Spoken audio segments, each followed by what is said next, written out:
Si yo tuviera la oportunidad de hacerle a Dios una sola pregunta sería, ¿qué pasó realmente con mis amigos esa noche? Estas fueron las palabras de Yuri Yudin, el único sobreviviente a la tragedia titulada El incidente del Paso de Atlov.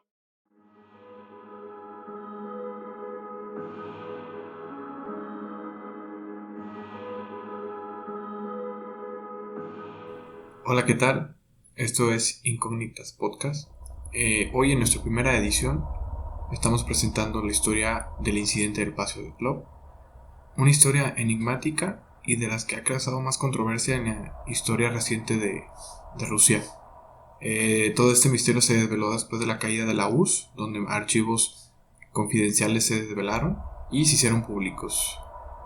A pesar de las investigaciones que se han estado haciendo, no han logrado dar con la respuesta final para este misterio, y en dado caso, en vez de encontrar un cierre a esta historia, se han encontrado más teorías que solamente hacen alimentar la leyenda de este incidente. Siendo así, comencemos con la historia. Los Montes Urales, una larga cordillera montañosa que prácticamente divide de forma natural Asia de Europa y con temperaturas desde -10 hasta -40 grados bajo cero. Es aquí, en febrero de 1959, donde 10 excursionistas rusos emprenden una excursión para la práctica de esquí de travesía. A 9 de ellos nunca se les volvió a ver vivos. Sus cuerpos fueron hallados semanas después, fuera de las tiendas, mal vestidos y lejos unos de los otros. La mayoría eran estudiantes graduados del Instituto Politécnico de los Urales. Eran un grupo compuesto por 8 hombres y 2 mujeres entre los 21 a 37 años, comandados por Igor Dyatlov, de 23 años, siendo él la inspiración para llamar así a este insólito hecho, considerado como uno de los grandes misterios de la historia reciente de Rusia, no desvelado sino hasta que cayó el bloque soviético de la URSS. El objetivo de la expedición era llegar a Gora Otorten, una montaña de 1234 metros sobre el nivel del mar, a 10 kilómetros al norte del lugar del incidente. Esta ruta, en esta estación del año, se estimó como de categoría 3, siendo esta categoría la más difícil. Cabe mencionar que todos los miembros tenían experiencia en viajes de larga duración, en esquí y en expediciones de montaña. Se hace mención de esta categoría nivel 3, ya que los jóvenes expedicionistas buscaban una certificación en este nivel, siendo esta la más alta que puedan alcanzar para certificarse. Es por eso que se emprenden en esta aventura para lograr esta certificación. Todos ellos ya contaban con una certificación o una instrucción en categoría 1 y 2. Necesitaban esto para seguir creciendo en este ámbito. Así es como el 27 de enero inician su marcha desde Visay.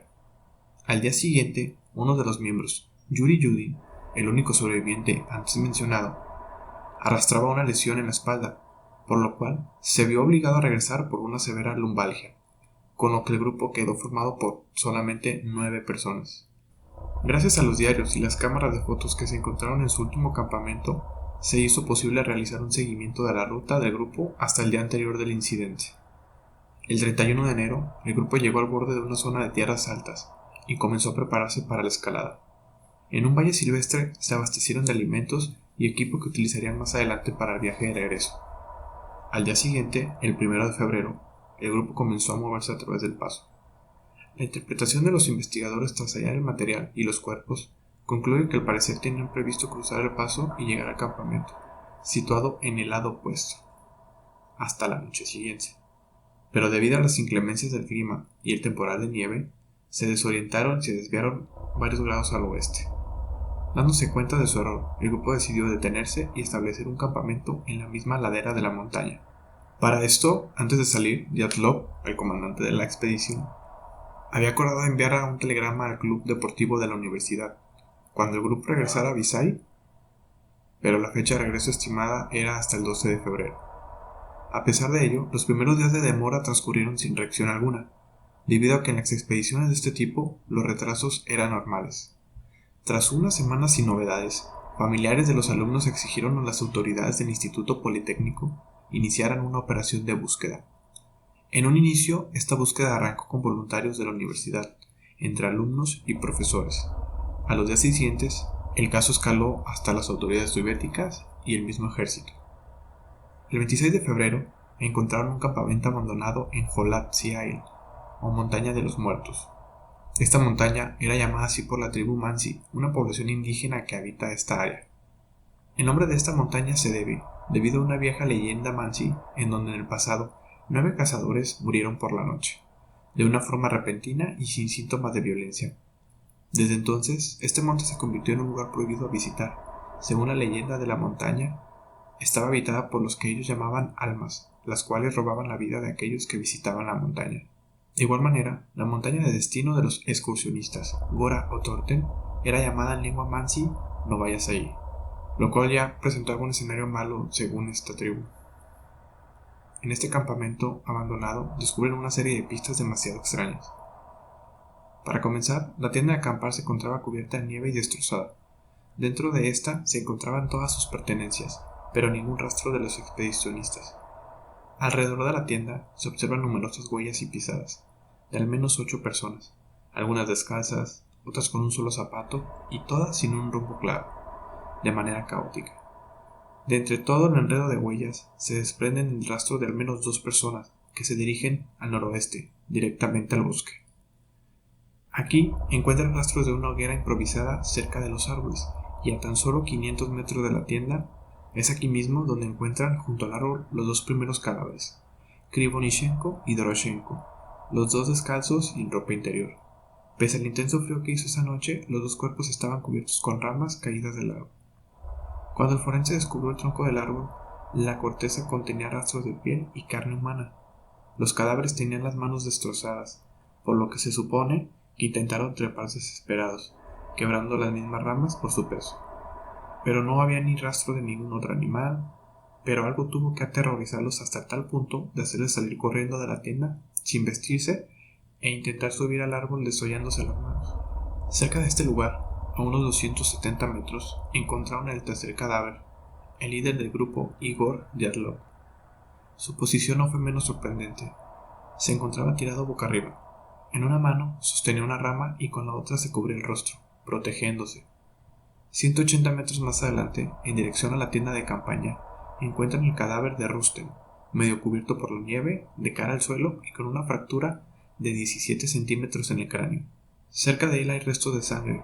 Lo siguen y encuentran a Zinaida. Fue ella la que más se acercó a la tienda después de haber huido.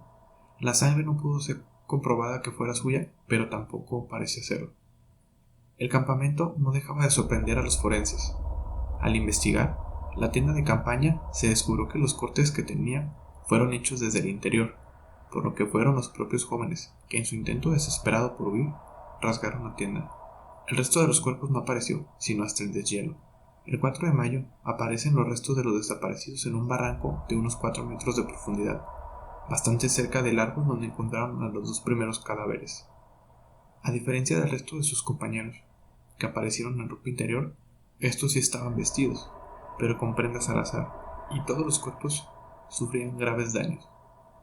Lyudmila tenía fracturas simétricas en las costillas con hundimiento de la caja torácica a la altura del corazón. Solotarev tenía rotas las costillas del lado derecho. Tibiaks tiene el cráneo aplastado y Alexander Kolevatov, de él no se dice mucho, salvo que estaba ahí con algunas heridas. A pesar de esto, las evidencias no eran todas. Al examinar el cadáver de Lyudmila, la cabeza estaba echada hacia atrás. Con la fractura del tórax le costaría mucho respirar, es por ello que se piensa que adoptó esta postura, con la boca muy abierta, pero sin lengua ni la carne que recubre la cavidad bucal. Respecto a la ropa, el pie de Dubinina fue envuelto en una pieza hecha a jirones del pantalón de lana de Krivonichenko, y Solotarev llevaba el sombrero de piel sintética de Dubinina, además de su abrigo. Durante los funerales, fueron varios los familiares que afirmaron que la piel de los fallecidos era de un extraño color naranja, y su cabello se había vuelto gris. Además, se encontraron mediciones altas de radiactividad en varias prendas analizadas, que, aunque en posesión de otros, pertenecían a Lyudmila. Y con todo esto, ¿a qué conclusiones llega el equipo forense? Según el estudio de los cadáveres, todos murieron por hipotermia, algo lógico al encontrarse a 20 grados bajo cero. Las fracturas de Lyudmila, Solotarev y Tibiaks eran mortales, pero no se descartó la hipotermia como causa final o un acelerante para este. Los forenses determinaron que los 9 jóvenes murieron por una causa mayor o fuerza elemental irresistible. Nadie sabe cómo ocurrió aquella fatídica noche, y paradójicamente, la expedición se encontraba muy bien documentada, a base de las fotografías tomadas por el equipo, junto con sus diarios o bitácoras. Se pudo reconstruir todo este avance. Al llegar al área de campamento, se los observa felices y sanos. Comieron entre las 6 a 7 pm, como demuestra el contenido de los estómagos, y la comida sin digerir indica que el incidente y la sucesiva muerte de los 9 jóvenes se produjo entre los intervalos que van desde las 9 a 11:30 del 1 de febrero y la 1:30 y 2:45 de la madrugada del 2 de febrero. Analizando lo encontrado en el área del campamento y los cadáveres, pudo realizarse una cronología de los hechos, que a continuación describo. En el primer intervalo de tiempo, entre las 9:30 y 11:30 pm aproximadamente, se produjo lo que los investigadores llaman el evento desconocido, algo que produce una paranoia y terror en los jóvenes que los hace huir de la tienda, rasgándola y salir medio desnudos colina abajo, señal de que fuera lo que fuera que los acechaba en la tienda era más temible que morir de frío. Se dispersan en 3 grupos en 3 direcciones diferentes, pero tiempo después se las arreglan para reunirse de nuevo junto a un árbol del bosque, en donde encienden el fuego. Hecho increíble, ya que el clima de esa noche fue de una gran tormenta invernal, y aún así, los jóvenes lograron encontrarse en medio de los vientos gélidos y la nieve enceguecedora. A pesar de que el fuego podía delatar su posición de aquello que los aterraba en la tienda, necesitaban de este calor para no morir de frío. Eso que los aterrorizó seguía en la tienda, ya que no regresaron a ella. En el segundo intervalo de tiempo, entre las 11:30 a 1:30 am, llegó un punto en donde se discuten 3 hipótesis del por qué Krivonichenko y Doroshenko se suben al árbol. La primera indica que buscaban huir de aquello que los acechaba. La otra, que buscaban conseguir más leña o buscaban una posición elevada para poder observar hacia la tienda de campaña y ver si podían volver. Al estar literalmente congeladas, tal vez ni sentían que se destrozaban las manos. Ellos dos fueron los primeros en morir. Tal vez sus compañeros los cubrieron con ramas del árbol y se volvieron a separar. Dyatlov, Rustem y Zinaida deciden acercarse a la tienda, pero van cayendo sucesivamente. Los 3 mueren de hipotermia, aunque Dyatlov parece protegerse de algo o alguien, y Rustem presentaba una gran herida en la cabeza. Los 4 restantes deciden esconderse. En este momento pudieron haber sufrido las lesiones, que el forense comparó con las de un accidente de tráfico. Lesiones que dañan el interior del cuerpo, pero que en el exterior no indican una lesión o hematoma. En este punto se determina que cayeron al barranco o se refugiaron en él. Una caída podía provocar los daños, aunque la altura es mínima y ellos ya se encontraban en malas condiciones. El primero en morir es Tibeox, le sigue Lyudmila, que ha hecho jirones los pantalones de Krivonichenko ya muerto. Esto justifica por qué apareciera en ropa interior junto al árbol. Con esto se cubre los pies. Cuando ella muere, Zolotarev se pone su gorro y su abrigo, lo cual también explica por qué parecía que estaba vestido al azar. Aunque no le sirve de mucho porque es el siguiente en fallecer. Kolevatov es el último en morir, por hipotermia. Probablemente fue él el que cubrió a su compañero con el abrigo de la fallecida. ¿Qué pudo aterrorizar a un grupo de 9 personas, experimentados de acampar en parajes extremos y con una gran resistencia física?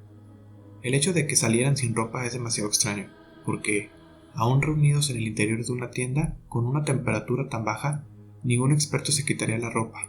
Su comportamiento parece un ataque de histeria colectiva, y que actuaron sin pensarlo, pero al analizarlo se aprecia que eran totalmente conscientes de sus movimientos. Lograron separarse en grupos y volver a encontrarse después de la huida. Siempre trataron de mantenerse juntos e incluso pudieron encender una hoguera en medio de la noche y la nieve. Otro dato curioso es que el ayudante del forense indicó que en realidad fueron 11 cadáveres encontrados, pero los otros 2 desaparecieron inmediatamente y quedaron sin registro. De igual manera, no hay un registro palpable de que alguien diera esta declaración. Según el ejército ruso, se cerró el paso a la montaña durante 3 años, mismo paso que ahora lleva el nombre de Paso Dyatlov, donde una placa recuerda a los 9 fallecidos. Analizando lo sucedido, las preguntas son muchas y nada parece resolverlas. A pesar de esto, se desprenden distintas hipótesis de lo que pudo haber sucedido. Hipótesis de las fuerzas sobrenaturales. La tribu Mansi, cuya ayuda fue muy importante en las labores de búsqueda y rescate de los muertos, ya que se conocían la zona como la palma de la mano, lo tenían muy claro. Los chicos fueron atacados por los espíritus de las montañas, fantasmas, seres etéreos, que eran los verdaderos dueños de la zona. No aceptaban intrusos, protegían todo el entorno de las agresiones que los humanos hacen a la naturaleza. Los muertos de su tribu eran cazadores, y los pocos cazadores que se adentraban por la zona procuraban no quedarse de noche. Los chicos eran más que intrusos, eran extranjeros.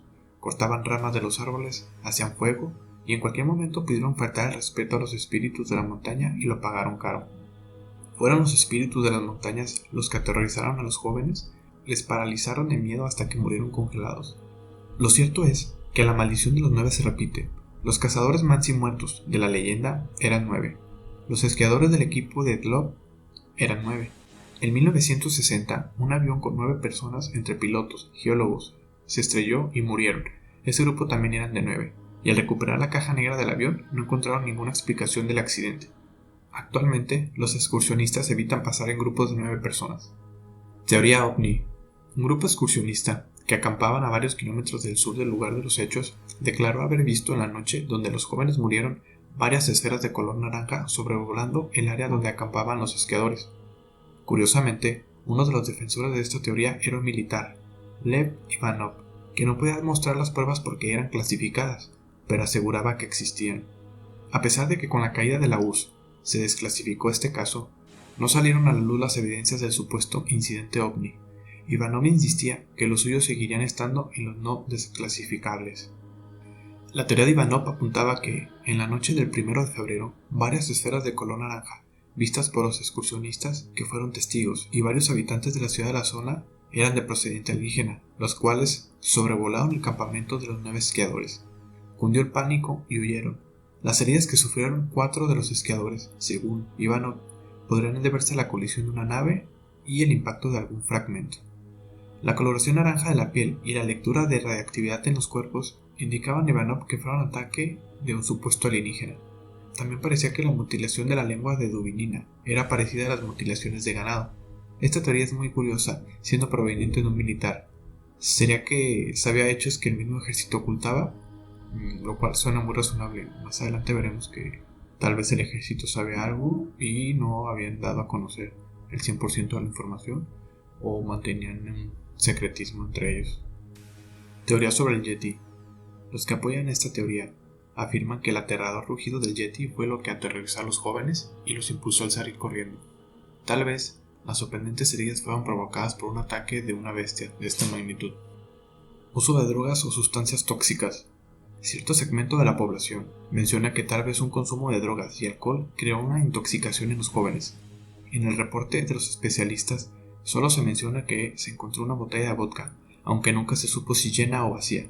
Por otra parte, nunca se encontró ningún otro tipo de rastro o de sustancia tóxica.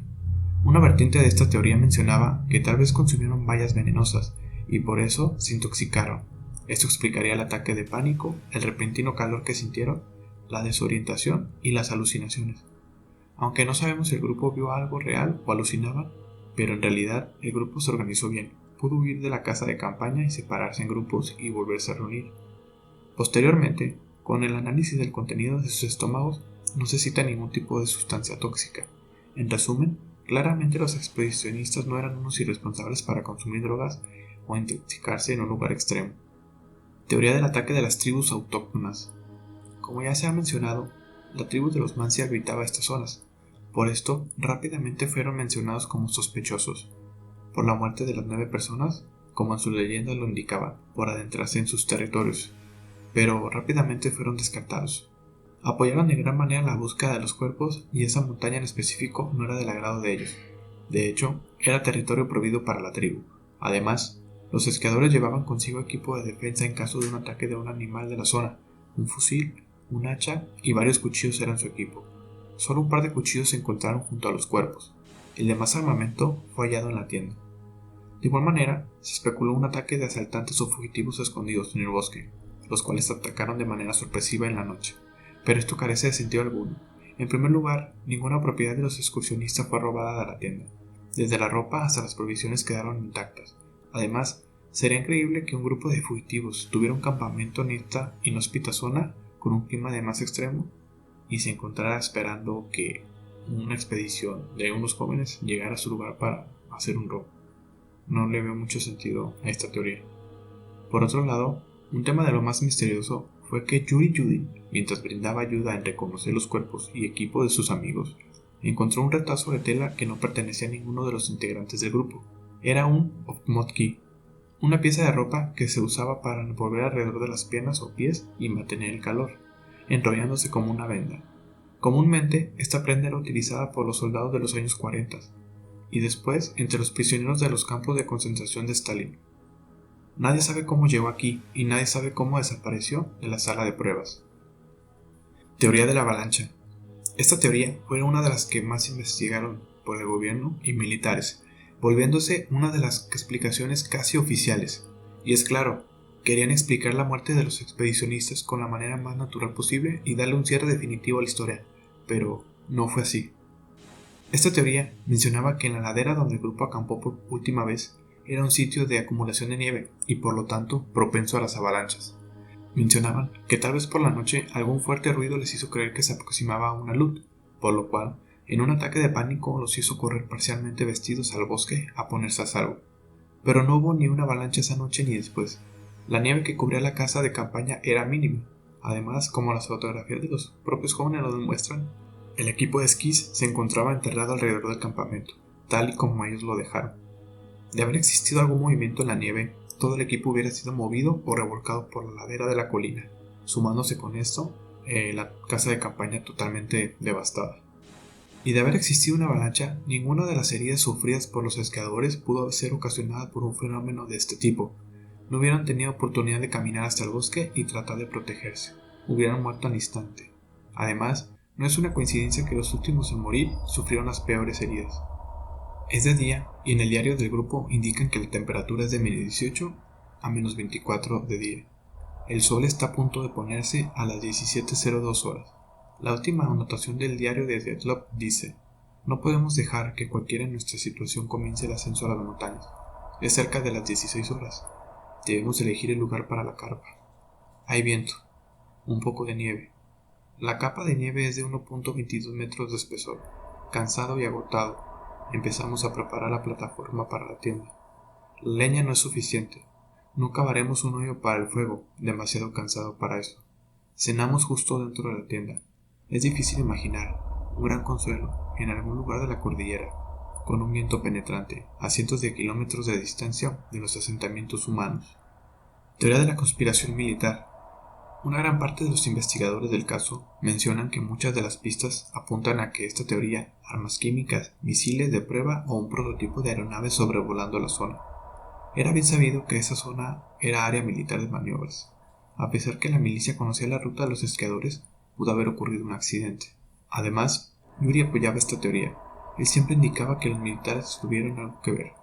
Al estar reconociendo los cuerpos y pertenencias de sus amigos, señaló un par de cosas que no pertenecen a ellos: un retazo de tela que anteriormente mencionamos y unas gafas militares. Señaló que se encontraron 3 cámaras e insistía que eran 4 las que llevaban. Un diario también desapareció. Mencionaba que, en los días de la investigación, observó unos documentos militares que mencionaban haber estado investigando la zona 10 días antes de que la búsqueda oficial comenzara por parte del Instituto Politécnico. Nada de esto pudo ser comprobado. Todo esto desapareció. En general, tenemos muchas teorías, pero ninguna de ellas puede ser que llegue a una solución al caso. Entre más preguntas nos hacemos, más dudas surgen. El misterio ronda una y otra vez. Una casa de campaña destrozada desde el interior, todas las pertenencias y ropa en el interior. Lo que causó su muerte, un misterio palpable, intriga. ¿Qué habrá pasado la madrugada del 2 de febrero de 1959 en la montaña de los muertos? Al parecer nunca lo sabremos. Siempre existirá esta incógnita.